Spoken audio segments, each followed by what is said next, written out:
Greetings, ladies and gentlemen, and welcome to this latest edition of Tales from Outer Space. Hope you enjoy. No More, written by Deride Leaf. 3 weeks after the Moore incident, which saw the destruction of the freighter UNSCV Roger Moore with all hands as she had rammed an enemy cruiser, the last traces of the shockwave that marked the death of both vessels got torn asunder once again. With an eruption of energies that didn't even have names a few years ago, a behemoth vessel dropped out of faster-than-light travel with pinpoint accuracy. The blocky gunmetal grey hull gleamed in the dim light of the system's primary sun, and her sides were adorned with the same UNSNV Mothra. She was a vanguard of a small armada of equally utilitarian-looking vessels of many shapes and sizes, that emerged from the FTL in flashes and eruptions of energy all around the behemoth vessel. The Mothra wasn't the largest ship in the fleet, as several larger vessels took up defensive postures around her, but she was amongst the more imposing ones. Smaller vessels flitted around like hunting dogs around their master's heels, every bit of their posture showing their eagerness for action. Each of the 36 ships made small corrections to their positioning relative to each other as they turned their bows to face the planet orbiting the distant star. All along the hulls of the vessels, sensor pods and weapon placements made lazy sweeps of the surrounding space, and none of the vessels made even a token attempt to hide their presence. On the contrary, the engines put out their sensors and targeting systems shot out like a beacon, challenging the local occupation fleet to come and face the submerging fleet. No formal declaration of war had been made, yet. That was about to change. On the bridge of the Mothra, a door slid open with a sound that most people didn't even remember why it was added to the sliding doors. Some said that it was an ancient tradition, yet others claimed that it was a practical joke that became a tradition. Either way, the door's distinctive sound heralded the arrival of a clearly inhuman figure. Skittering into the relatively cramped bridge on 6 segmented legs was the assigned liaison for the Force. Ambassador Rays on Fluttering Leaves on Peaceful Day, or Ambassador Rays for short, swiveled her eye stalks around and found her assigned place. An area of the bridge had been cleared of the seats that simply could not accommodate her almost arachnid body shape. Her other eye stalk turned backwards as one of the human crew members made a sound that the ambassador had been told entailed adoration and pleasure. "Oh, look at that! That is so cute!" The human that had spoken had blushed as both of his ambassador's eye stalks focused their gaze in form. Sorry, I apologize. I could not, I mean... The human crew member flushed with a display that the ambassador was briefed on as being awkward and shameful. Ambassador Ray stepped over to her destination and then chittered into a translator even as one of her manipulator limbs reached back to adjust a small brood of hatchlings that clung to her carapace. "No apologies needed. I am well aware of the response humans have to our younglings." Her carapace changed color to a soothing color as she continued to her gaze moving away from the crew member to scan across the bridge. These humans still surprised her. Their shapes were so alien to her, but then again, she looked just as alien to them. One of the humans she had once met told her that she looked like a giant spider wearing a crab suit, and was intrigued that she had to look up the referenced Earth animals. Convergent evolution was really something. Earth was what the cradle of humanity, and also gave rise to the animals that looked strikingly familiar to her kind. It was in part due to these mysterious comparisons and familiarity they brought that humanity and her race had fostered such a warm bond so quickly.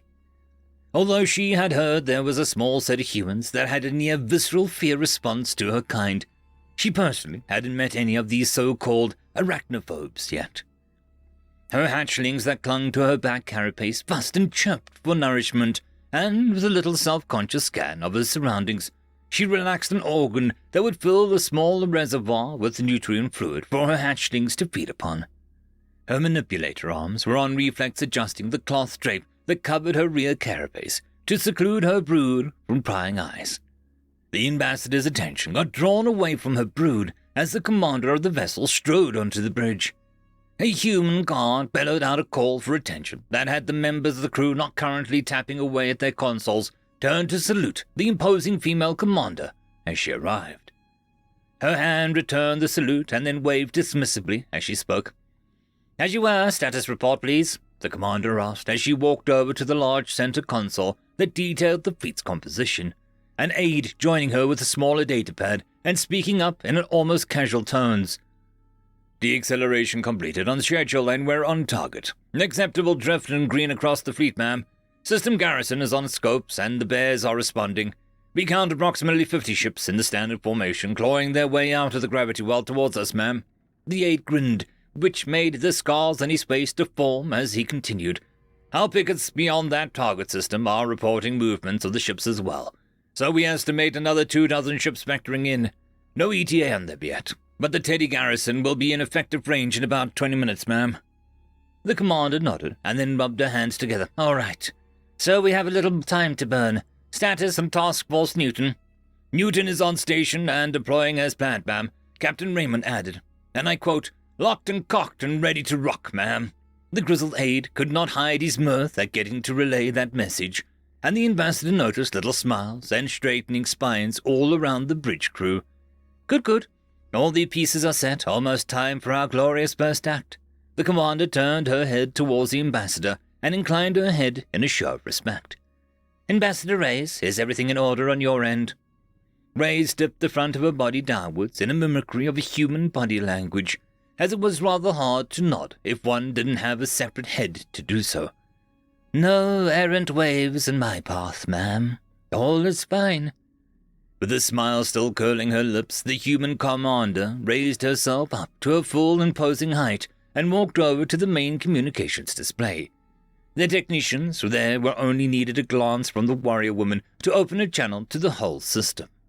Every crew member visibly sat straighter and almost held their breath. History was about to be made. Humanity had enjoyed an era of peace, but after today, that peace would be no more. As the communications channel was opened, the growling voice of the local garrison leadership sounded out. The emotionless translation followed a half-second after the growls and ramblings. "Human master, you are in violation of our claimed borders.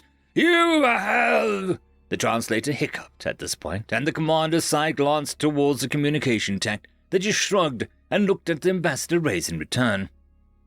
Reyes, on her part, just spoke up with a, "About 3 up your minutes," in a low voice to which the commander nodded and focused her attention on the incoming message. "To change your course and spool up your drives, or you will be fired upon." The commander took a deep breath as the garrison's message repeated itself and then muttered a showtime under her breath before raising her voice. "This is Commander of the UN Task Force 12. To anyone on this channel, we are here to deliver a message. Please forward what I'm about to say to your high command authority." The commander paused for a brief moment, and then continued with a solemn tone to her voice. "Humanity is new to the galactic stage, but we are blessed to have made our first contact with the Federation of Radiant Explorers traversing the void, or as we call them, the Crabs. We have traded with them for half a generation now, and they are our closest friends. On behalf of the United Nations of Sol, the Alpha Centauri Commonwealth, and the myriad independent systems of the Outer Rim Alliance, I now bring you a message." The commander's voice took on a lower tone as she reached to brush her fiery red hair out of her eyes, the tribal ink markings etched into her chin, giving her a menacing countenance that sent a small shiver of appreciation through Ambassador Reyes' carapace. "We stood idly by as you invaded the Federation systems, but no more. You burned their cities and enslaved their people, but no more. We are ashamed and have a debt to repay to our allies. We are peaceful by choice, but due to your actions, no more. This day at this hour, we send a message to you. Your invasion ends here. We will not ask you to withdraw here today. We don't need to." The commander's lips curled into a near predatory grin as the local garrison leader actually had the audacity to interrupt his speech. The growls sounded angered and upset as they bellowed out, Who are you to make these challenges? We will burn your ship from the void and cast you into the nether that you spawned from." The commander barked out a small laugh and raised her voice into the bellow that rivaled that of the alien bear on the other end of the link. "Who am I? I will tell you. I have been chosen to speak for all of humanity.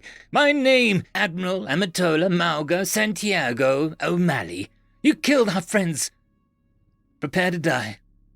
The last word was spoken with a deadly calm finality. Without prompting, the tech closed the channel, cutting off the enraged and confused bellows of the garrison leader. Admiral O'Malley turned on their heels and nodded to her first officer. The XO in turn tapped on his console and spoke up while the rest of the bridge crew sprung into action like a well-oiled machine. "Mothra to fleet, weapons free. I repeat, designate all hostiles and weapons free." Space around the human fleet tore and twisted as weapons lanced out. Laser, plasma, and a good old-fashioned metal slugs shot out to roar their displeasure at the garrison's fleet that was still clawing their way into range. Shields flared on an imposing hulls of the invaders' ships, and in places the mighty armor of the vessels glowed and buckled as human ingenuity and weapon design struck home. Few ships slowed and veered off as damage was sustained to their drives and navigation, but most simply bulled their way through the barrage from the human interlopers. The bear-like crews of the invader ships roared their challengers as their own weapons started to return fire, and the battle was joined in earnest. Two fleets holding position near each other and slinging death back and forth. This was a battle the bears knew. They had always fought this way, and their superior weapons and armor had always carried the day against the Federation fleets. As their weapons' fire struck home, several of the human vessels drifted out of formation, their armor rent and torn asunder. The sight excited the invaders as their morale rose to a fever pitch. On board Mothra, Ambassador Ray steadied herself as the ship shook under the impact of a plasma bolt that would have cored a Federation corvette lengthwise, but the human vessel just took a hit with minimal damage. The bridge crew calmly gave each other damage reports and updates on system states, while Ray's eye stalks focused on Admiral Amatola, who almost passively listened to her aide giving her status reports. "The Arizona reports a loss of atmosphere in 3 decks. She's pivoting to the broadside to keep in fight. We've lost the Alepo, lucky hit on a reactor, but the engineers prevented a meltdown, and the crew has been evacuated. No engineers survive. The Molino is adjusting to cover the lifeboats." Admiral Amatola nodded and tapped the screen in front of her to get an overview of her fleet's positions, then nodded again before speaking up. "Okay, gentle beings, we gave them the taste of their own playbook, and it's one we know. Now history is full of fleets duking it out this way. But no more. Let's dance, shall we? The word is given. Execute." Ambassador Ray flushed with a brief bright neon color display as the human at the helm of the gargantuan ship gave an almost giddy-sounding battle cry and spent the next 2 heartbeats trying to calm her hatchlings as the whole ship vibrated and shook. Her eye stalks fell on the central display and narrowed in shock, details of the readouts just not computing. The human ships as one moved, surging forward on great plumes of their drives in a near-suicidal charge at the enemy's fleet. But they didn't charge in a straight line for long, because a mere few heartbeats later, the whole fleet broke up into pairs and small formations of ships that pivoted and danced around the invader ships. Many a human ship got caught by enemy fire, but in several cases, the hulk of the dead human ship took 1 or 2 of the invaders down with it as they plowed themselves into the tight formation. Other ships evaded fire and just unloaded their weapons at near point-blank ranges into the invader cruisers and battleships, overloading the mighty shields and armor with a sheer volume of fire and fury. But then the human ships were behind the invader ships, and again as one, they swiveled in place. Their momentum carried them forward while their bulk traversed to face the enemy once more. Weapons launched out in the vulnerable enemy rears, and the invaders were slow to respond. Their doctrine worked against them in the face of near-suicidal human tactics. Ship after ship drifted out of formation or blossomed into gouts of flame, radiation, and blinding light. Ambassador Ray marveled at it, all while around her the human bridge crew never lost their calm. Some even joked amongst themselves for 1 second, then solemnly reported the loss of a nearby ship. The scene made Ray's innermost core twitched with worry as she realized she was the first of her kind to witness this side of humanity. Her species had seen humans as peculiar, kind of mediocre beings, new to the galaxy, young, naive even. But no more. An alert blared out and Ray saw the Admiral's aide bringing up a worrying sight on the main display. Enemy reinforcements just dropped in our flank, ma'am. Initial tally, 12 ships, cruiser weight, end up. The Admiral tapped her console and licked her lips and thought, Comms, open a channel to Newton. Channel open, ma'am. Mothra to Newton. We have some party crashers on our flank. See them? The Admiral's voice made Ray swivel the eye stalks around in confusion. Why did she sound so casual? Newton to Mothra. Captain Raymond here, ma'am. Yes, we do see them. Admiral O'Malley actually chuckled as she replied, Well, I don't want to. Yes, ma'am, came the enthusiastic reply from the comm channel, and Ambassador Ray noticed a new marker on the edge of the central console suddenly flaring to life, before the voice of Captain Raymond continued, Package on way, clear the lane. A smaller display opened up in the central console, and Ray's carapace flashed a shocked dark indigo as she tried to make sense of what she saw. Several smaller human vessels, civilian models as far as Ray's could tell, were shown maneuvering a few dozen asteroids around in tow cables and a large industrial manipulator arms. Then most of the asteroids suddenly vanished in a telltale flashes of an FTL drive initiation. The next thing Ambassador Ray's noticed was the entire bridge crew giving a jubilant intake of breath and in exclamations of "Hell yeah!" and variations. On the main display, 12 reinforced invader ships blossomed into small novas of expanding plasma and fury, and the ambassador just stared in mute shock and disbelief at the spectacle. The grizzled admiral's aide spoke up of his own accord as it glanced at the awestruck ambassador. We fitted some small FTL drives to the few rocks. Makes for a nice surprise, don't you agree? Once the bears learn how to fight on the move, that trick will stop working. But for now, it works. Another voice broke through Ray's shock as she shook her body to clear her mind. No more enemies in system or on scopes. The other fleet elements had been vectoring in, changed course when the flanking force went dark. Bears are in full retreat and their planetary forces are signaling their surrender. The Admiral turned towards Ambassador and bowed before her. Accept our apologies for not doing this sooner, ma'am. We humans have been negligent in our alliance, but no more. We are in this fight now, and we will not rest until the invasion of your systems and territories is repulsed. We are passive no longer. And thus, humanity's first true interstellar war began. The coming months and years would see victories, defeats, triumphs, and tragedies. But one thing prevailed. Before the war, all the species that knew of the human thought of them as the naive newcomers, upstarts with quirky technology and ingrained insanity for exploration and progress. Harmless, hairless bipeds with mediocre technology and illusions of grandeur beyond their station. But as the war dragged on, more and more of the human mindset got revealed. The other empires learned and realized their mistake. Humans had been overlooked, discarded, and dismissed. But no more. End of story.